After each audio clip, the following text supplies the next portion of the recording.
Sarah and I'm a recorder player. Today I'm going to be helping you out with technique tips for the Paetzold recorders. You will notice that I'm in a different place today with a different background. At home we're having some building work done. My little assistant Bodil is with me as well today.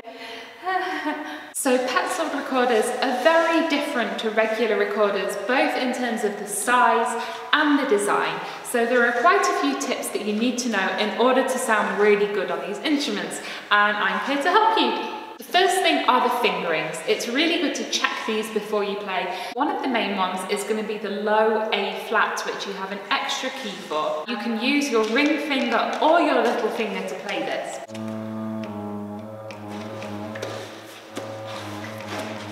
The other thing with Paetzolds, instead of a thumb hole, you have two thumb keys. One closes it and then the other one you use to play up the octave.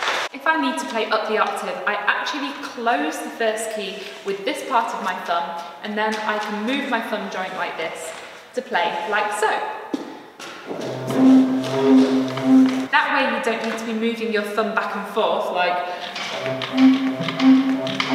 This is going to make your playing sound smooth. The main thing when playing an instrument of this size is how you're going to be blowing. It obviously needs a lot more air, and this is something you want to be building up over time.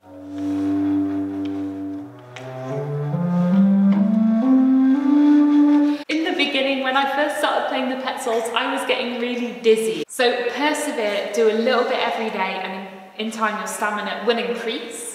Like with any large recorder, you want to be filling it with a lot of warm, slow air. So you're not blowing like, but really, this helps those low notes to speak, because they're not going to be like ba, but more like whoa. The other thing with getting these low notes to speak is that you almost don't need to articulate at all. So I would actually use a ha rather than a t. With a t, you get... It's kind of ugly and it jumps to the second octave. With an H sound, you get...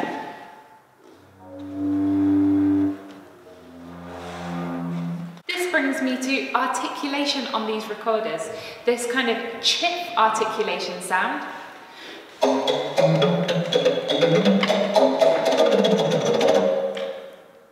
Can be really fun if you want to use it as an effect. So the possibility is there. If you don't want to play with this and you want to play very melodic, either don't articulate or use a very soft L sound. La la la la la.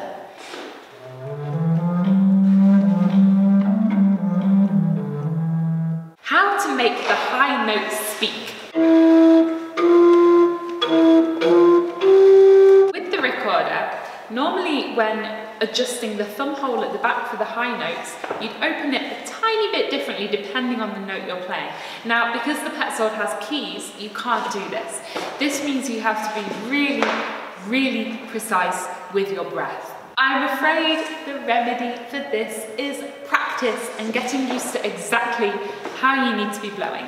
For this, I would try the following exercise, the scale, when you keep going down to a bottom note.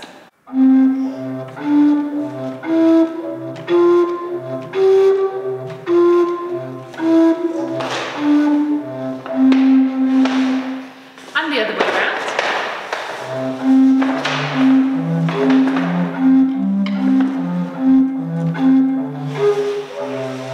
Hours of fun. One special feature of the Paetzold are the keys.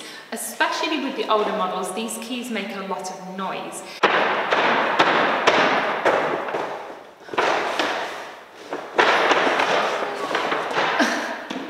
Someone else making a lot of noise is this little baby here. There are two ways you can get rid of this key noise. One is by practicing it away. Instead of snapping my fingers on and off the keys very fast, which is going to make them click, I concentrated on making my fingers a bit slower and playing in a more spongy way.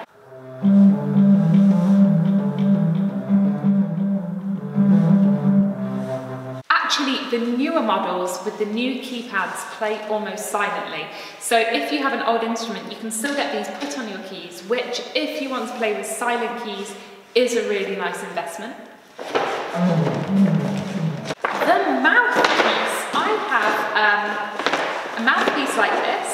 can choose to play with this longer mouthpiece, and for me that gives a bit of a cleaner, more classical sound. Feel free to do away with this mouthpiece and play without. That means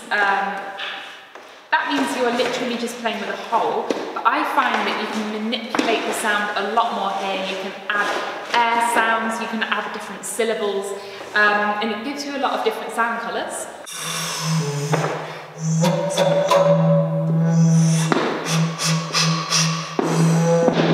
There are, of course, Paetzolds that have direct blow, where it's built with a bigger, more like normal recorder mouthpiece. I don't actually have one of those myself, but if that's something you prefer to play with, they are available too. So yeah, freedom to use the mouthpiece how you want to, that exists. A common complaint of the older model Paetzolds is that sometimes they just don't speak anymore. You go to play and you hear this. If you're finding that, especially the lower notes aren't speaking, it's often because the joints have shifted a little bit, they're not sealed anymore and they're leaking air. For this, what I would do is untighten and retighten the screws. You don't want to twist them really tight, but just a little bit.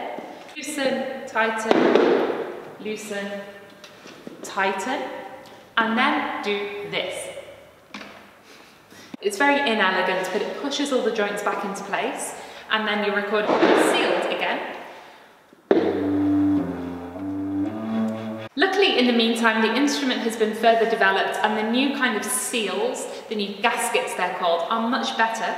You can see that you have the spongy sealing on both parts, and now they seal much better, and since I've had these put on, I haven't had any more problems with the instrument not speaking. And the last really important thing for keeping your Paetzold in good working order is taking it apart properly at the end of your rehearsal. There are 3 things you need to do. The first is remove this plug, wipe away the condensation and leave this to dry. This hole underneath is where air can get back into your recorder to ensure it can dry out and doesn't go mouldy, so that's very important. Take your mouthpiece off and take it apart as well. Shake out any water and condensation. This also needs to keep dry and not mouldy. And I would also recommend loosening the screws, making sure that your instrument is somewhere safe, even back in its case, but just loosen the screws to prevent them being tense all the time. That's just something that I do. Bodil just played the tiniest, softest note ever. Well done, well done. So I hope that these tips are helpful for you. If you follow them, you'll be well on your way to sounding as good as you can on the Paetzold recorders and to getting different sound colours. Well, that's it. As always, you can subscribe to my channel by clicking on my face down here in the corner. Down here is a link to the Team Recorder webshop where you can order my album. In the description is a link to the Team Recorder Patreon where you can support the channel.